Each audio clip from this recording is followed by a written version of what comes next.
Greetings, friends! If the topic of armored vehicles, military secrets, and giant industrial machines that decide the fates of nations makes your heart beat faster, you've come to the right place. Be sure to subscribe to the channel because today we will look into the very heart of Russian tank building. We will take apart a legend that has been both criticized and praised for more than 10 years, bolt by bolt. And yes, at the end of this deep dive, the main question awaits you: what do you think about this? Write in the comments. Let's start a real tank debate. And now, let's go to the workshops of Uralvagonzavod and the vast testing grounds.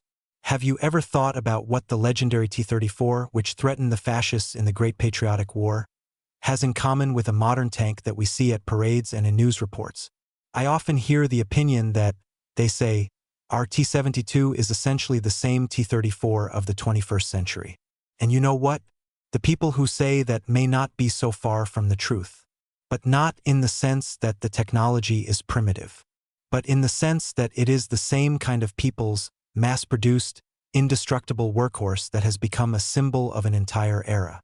While I tell the story, keep one number in your head: 2/3. That is the share of all the Russian tank fleet today, made up by various modifications of the T-72. That's huge. It's as if 2 out of every 3 cars on the road were, say, Zigulis. The history of this tank is a history of compromises, engineering genius, harsh budgetary realities, and the eternal race between making it perfect and making it good enough but many. Our main protagonist today is the T-72B3 modification.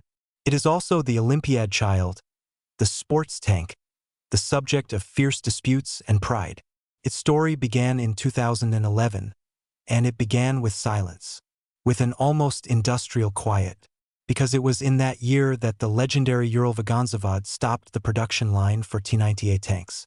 Imagine, a giant that for decades has been forging the country's armor suddenly stops the line for its most modern machine at the time. Why? The answer lies not only in the military but also in the economic plane. 2011 is a time when the large-scale army rearmament program was just gaining momentum, and the budget was far from bottomless. And at the same time, UVZ received a completely different but huge order, not to build new ones, but to carry out major repairs and modernize what already existed. And what already existed is thousands of T-72B and B1s that had been in service since the 80s of the last century.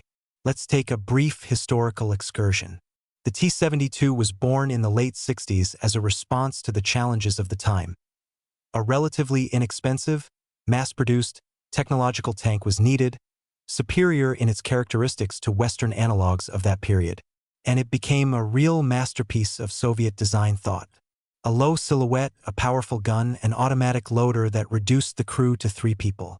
It became the most mass-produced tank of the second half of the 20th century. It was recognized and feared all over the world, but time passed. In the 90s, it was replaced by the T-90, essentially a deep evolution of the same platform, but with new fire control systems, protection, and an engine. It would seem here it is the way forward.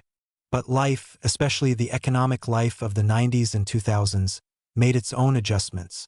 UVZ, in order to survive, actively sold the T-90 for export, mainly to India. It was foreign orders that then fed the plant and allowed it to preserve its competencies. And over 30 years, more than 4,000 of these machines were produced, but the lion's share of them went abroad. And what about the Russian army? It remained with a huge fleet of gradually aging T-72s. And so, in 2011, a strategic, albeit controversial, decision was made, not to purchase expensive new T-90s in large quantities, but to launch a massive program to modernize old T-72s to a level as close as possible to the T-90A. Why? The arithmetic is simple. According to data from open sources, converting an old tank into a T-72B3 cost about $1.5 to $2 million. And the production of a new T-90M ProRiv breakthrough from $4 to $6 million, a difference of 3 to 4 times. In conditions where it was necessary to quickly and in large volumes renew the fleet, the choice in favor of modernization looked logical. The motto of the program could have been the slogan, "Maximum modern filling in a time-tested shell." So what did the old tank get? The heart of the modernization was the multi-channel gunner's sight Sosnyu, Pinyu, developed, by the way, in Belarus. This was a colossal step forward. Now the gunner could see the battlefield in a thermal imaging channel, regardless of the time of day or weather. They installed a new fire control system with a digital ballistic computer, modern communications equipment. The gun was improved. The autoloader was modified for new, longer shells like the Svinets lead. But there was also a huge, glaring minus: the explosive reactive armor. On the first batches of the T-72B3, they installed the old reliable Contact 5, which was developed back in the 80s. And against modern tandem warheads of anti-tank missiles, it was no longer so effective. This was a conscious compromise. First, the brains and eyes, the armor later. And only from 2016 did they begin to install the more modern Relic complex on the tanks. And now the scandal. 2013. Information leaks into the media. Some military personnel in active units are dissatisfied. They expected more. And the main argument is the price. The modernization of one tank, according to the statements of the Ministry of Defense for that year, cost 52 million rubles. An astronomical sum.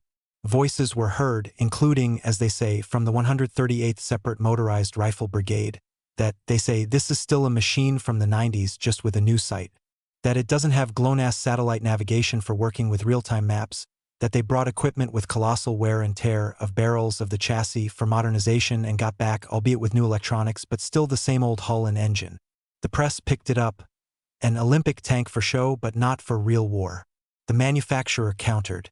They said, "Gentlemen military, out of more than 10 modernization options we offered, you yourselves chose this one, the most balanced in terms of price and capabilities. And if you want the most modern level, order and pay for the T-90. They literally said, if you don't want a modernization of the Soviet ones, take new ones. But the budget said otherwise. And the tank continued to be purchased. Why? And here lies the most interesting paradox.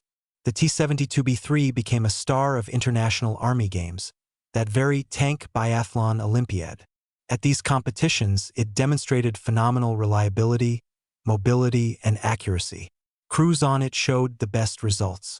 It became the face of the resurgent power of the Russian army for the whole world. Its sports image partially overshadowed internal claims. And here I want to make an important digression. Criticizing one's own military equipment is a global norm. Don't believe me? Look at the Americans. Their Abrams, in various modifications, has been serving for 45 years. And every time the Pentagon talks about a new tank, it's just talk for decades. The Germans with their Leopards, the same story. Constant disputes about cost, vulnerability, relevance.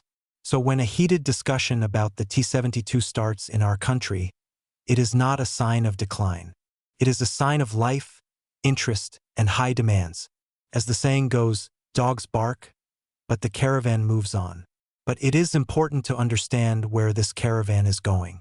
Analyzing that modernization program now, from the height of the past years, one understands its true goals. It was not an attempt to create the perfect tank.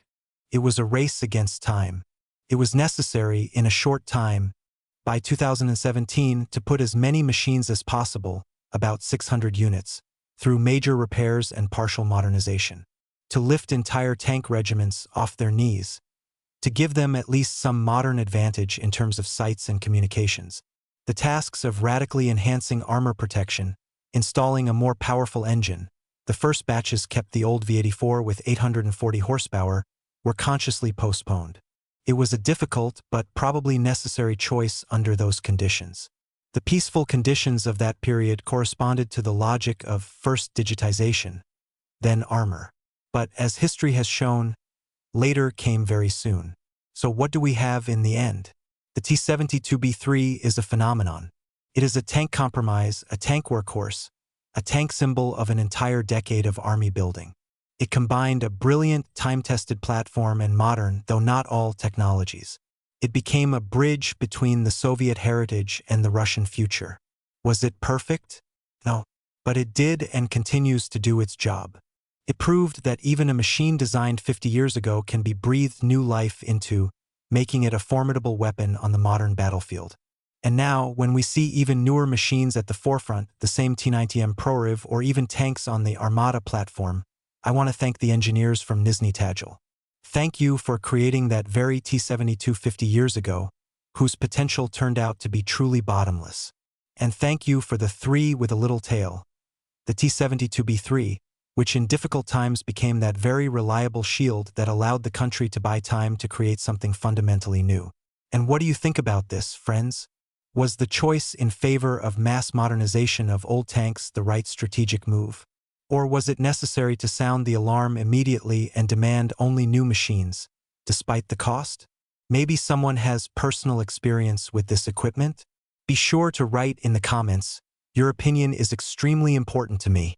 And if such a deep dive touched a nerve, support the channel with a subscription and a like. This will help us continue to dig into the most interesting and important topics. This was your name/channel name with you. See you next time in the world of steel, fire, and difficult decisions.